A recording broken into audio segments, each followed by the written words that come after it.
Now, community pharmacists are a useful tool to help bridge the gap in unreported cases of sexual and domestic violence in Lagos. This formed part of the rationale for a training geared at making community pharmacies a safe space for survivors.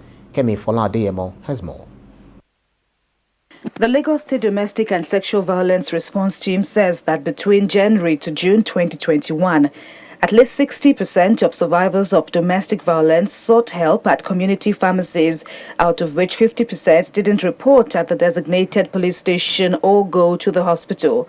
The DSVRT is now capitalizing on this window to introduce and implement its Speak to I.N.U scheme that will enable victims of abuse to access critical services from the comfort of their local pharmacies.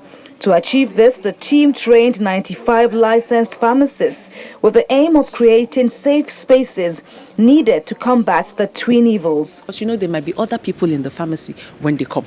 And these people are in the same community, so they may not want another person to know that this is what I'm reporting. So it's either they make use of the word orally, the code scheme orally, or they tick on the prescription sheet that they would like to speak to I.N.U. And then the person is taken into the counseling room in a confidential manner, and then the case begins from there. You're in an abusive situation, and there are places where you can report it that does not have to end up at the police station or going to court or looking at issues of jail or prison, but that sometimes just to help you to process the trauma and get support in that wise. The pharmacists can help with that, especially community pharmacists. The Pharmaceutical Society of Nigeria welcomes the board in partnership with its members who render essential services. The sessions covered teachings on understanding gender roles, gender-based violence, raising the index of suspicion,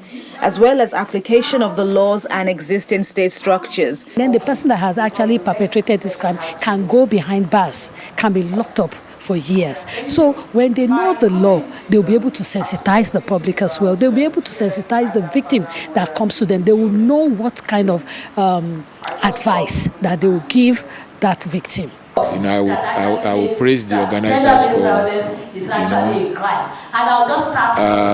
for discovering that there are a lot of cases that are being lost by not focusing on what happens in the community at the community pharmacy level. If you have someone that walks in all the time to request for painkillers or comes in to request for eye drops for black eye, red eye, your suspicion goes up. So at least you take the step of asking for that question, and then we know the right questions to ask. We know the right place to channel the questions and how to help the victims get help. With this initiative, once a survivor presents herself at the pharmacy, the referral pathway is activated for the pharmacist to refer her to the DSVRT or a designated health facility.